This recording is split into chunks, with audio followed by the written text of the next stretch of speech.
भगवान को ही भूल जाते हैं जिसने हमें इस दुनिया में भेजा है। छोटे से कुछ चंद लोगों की वजह से हम अपने मन की शांति को भंग कर बैठते हैं।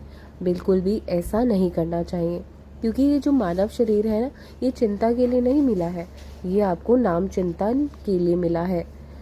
जैसे फॉर एग्जांपल, जब कोई हमें सांप काटता है तो हम क्या करते हैं, ऑब्वियस है कि उसका जहर निकालने की कोशिश करोगे, आप डॉक्टर्स के पास जाओगे, रेमेडी इलाज अपनी जान बचाने के लिए कोशिश करोगे, इलाज ढूंढोगे, है ना, इमरजेंसी कॉल करोगे। इसी तरह से अगर ऐसा जीवन में भी होता है, कुछ व्यक्ति आते हैं हमारे जीवन में, इंसान आपको अपनी जहरीले व्यवहार से आपको काटता है, हर्ट करता है, तो आप क्या करते हैं कि मैंने उसका क्या बिगाड़ा, उसके पीछे भागते हैं कि पूछते हैं उससे कि तुमने ऐसा क्यों किया, मैं ही मिला था या मैं ही क्यों। इसमें एनर्जी वेस्ट करते हैं हम, टाइम भी अपना बर्बाद करते हैं।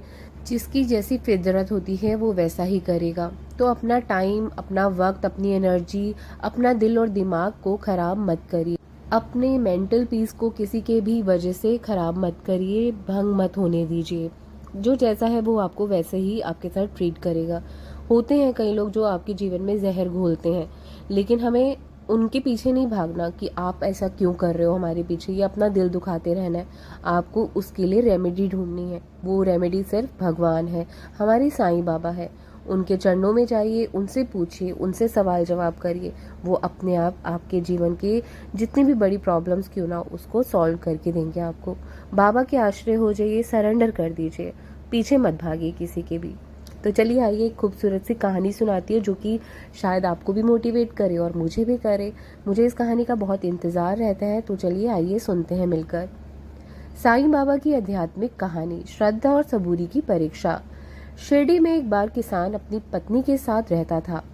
उसका नाम रामू था। वह बाबा का सच्चा भक्त था, परंतु जीवन में कठिनाइयां उसका पीछा नहीं छोड़ रही थी। खेती से गुजारा मुश्किल था, घर में पैसे नहीं थे और उसकी पत्नी भी बीमार रहती थी। एक दिन दुखी होकर रामू बाबा के पास पहुंचा और बोला, बाबा, क्या आपने मेरी प्रार्थनाएं नहीं सुनी? मुझे कोई मार्ग नहीं दिख रहा।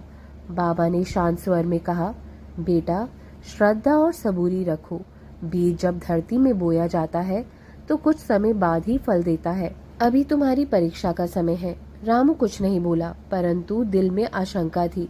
फिर भी वह बाबा की बात मानकर चुपचाप चला गया। कुछ ही दिनों बाद उसकी पत्नी की तबीयत अचानक ठीक होने लगी। एक व्यापारी गांव में आया और रामू से खेत खरीदने की बात करने लगा, लेकिन बाबा ने उसे सपने में दर्शन देकर कहा, यह खेत मत बेचना, यही तुम्हारी रोजी का आधार बनेगा। रामू ने